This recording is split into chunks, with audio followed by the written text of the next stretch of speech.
Jamaica Premier League. Review of the 2025-26 mid-season.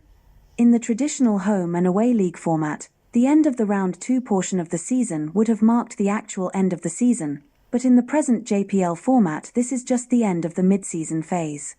Going into the JPL 2025-26 mid-season phase, the big question was whether Racing United, who had ended Round 1 on top of the table, could maintain a similar run of good form throughout the mid-season to remain at the top by the end of Round 2. But although they managed to go on a 15-game unbeaten run, seeing them beaten just once during this mid-season phase, a feat matched by just one other team, Portmore United, and drawing just over half of them, has meant that they have fallen away from the very top of the form table against the strong form of the teams chasing behind. The team's top scorer in the season so far, Todgery Grant, was amongst 5 JPL forwards who managed to score 7 goals individually during the mid-season. Included among the 3 teams who would successfully knock Racing United from their perch at the top was Waterhouse, whose unexpected run of good form during mid-season has been enough to crown them the most improved team when compared with their performance in Round 1, amassing 10 points more than they had managed in the first phase. The 3 teams topping the mid-season form table, Mo Bay United, Mount Pleasant and Waterhouse, also won the most games in Round 2, each earning 21 of their 25-point tallies from 7 wins. Mo Bay United topped the mid-season form table on goals scored alone, being the side that scored the most goals, 19, during Round 2 and having the best goal difference of +12, a tally which they shared with Mount Pleasant in second spot. They also had the most improved goals against record when compared with Round 1, showing a 59% improvement, more than halving the number of goals they conceded during the mid-season phase. At the opposite end of the table, Spanish Town Police, who had been virtually cut away from the rest of the teams in the JPL after picking up just 5 points in Round 1, were being faced with a near impossible task just to be able to climb out of the relegation zone during mid-season. Whilst their mid-season form has certainly improved when compared with Round 1, they still managed to score the least number of goals, 8, just 1 more than the 5 individual top scorers during the Round 2 phase of the league, and they also had the worst goal difference, -16. Their improvement was enough to see them finish outside of the relegation zone when looking at the mid-season form table, being replaced at the foot of the table by Harbourview, who had a disastrous Round 2. The team in the basement of the mid-season form table suffered the biggest decline in form, gaining just 7 points during Round 2, 7 points less than their total points in the previous round, and winning just 1 game, the lowest number of wins during the mid-season, alongside Malines United, who occupy the second relegation spot in the mid-season form table. Harbourview also lost the most games, 8, and conceded the most goals, 29, emphasizing the extreme of their decline during the mid-season phase.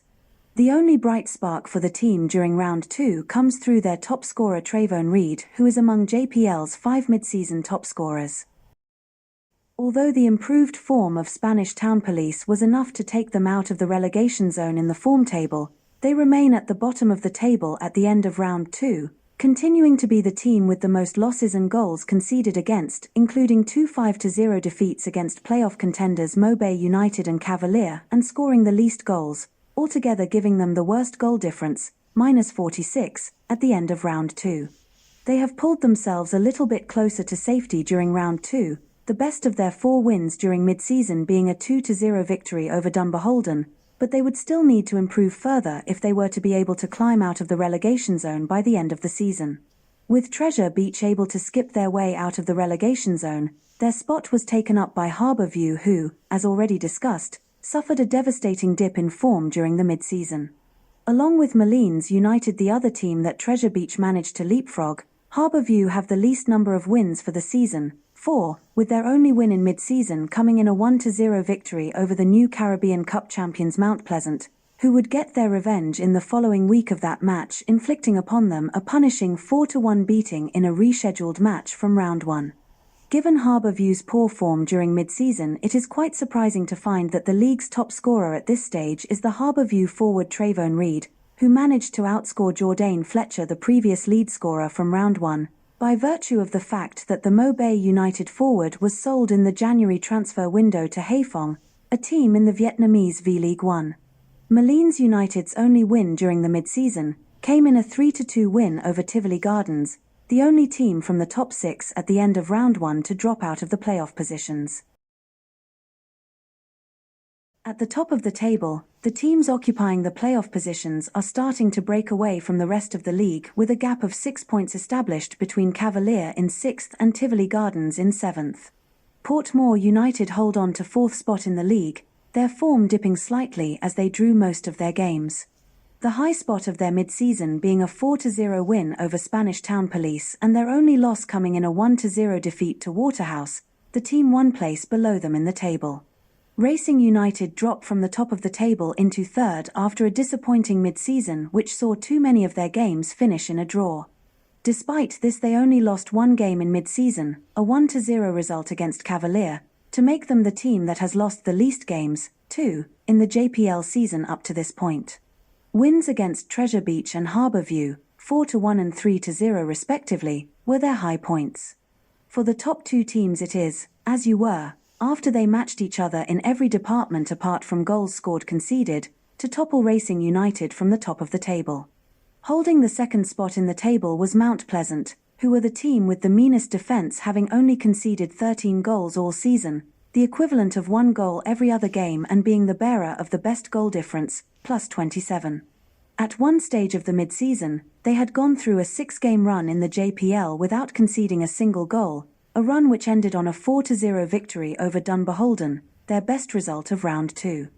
They didn't concede more than 1 goal in any of the JPL games that they played during the mid-season, including the 2 games that they lost in, against Waterhouse and Harbourview. As Caribbean Cup champions, Mount Pleasant had been waiting to see which team between LA Galaxy from the MLS and Sporting San Miguelito of Panama they would be facing in the round of 16 of the CONCACAF Champions Cup. It was LA Galaxy who would win the round 1 tie on away goals, and Mount Pleasant flew out to Los Angeles to play the first leg of the tie, after their scheduled final game of the JPL mid-season campaign was postponed, allowing them to prepare for this match. They came up against some difficulty in trying to get all their players over to America due to visa problems, and they came away from that first leg tie with a 3-0 defeat to look forward to an uphill battle against a strong MLS team in their attempt to make it into the quarterfinals.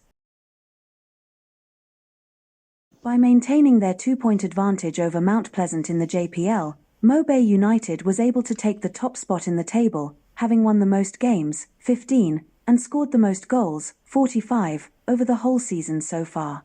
Their best win during mid-season was the 5-0 win against Spanish Town Police, while the 2-1-0 losses against Mount Pleasant and Waterhouse were their low points.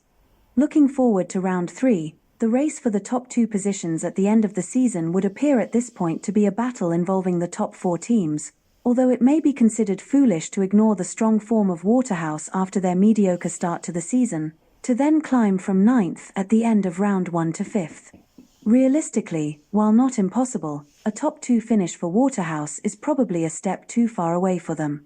Mobay United and Mount Pleasant both look like the favourites to hold on to these positions by the end of the season, when considering the apparent inability of both Racing United and Portmore United to finish off their games with a sufficient level of consistency to be able to claim the necessary amount of wins to catch the present 2 big guns of the league if they slip.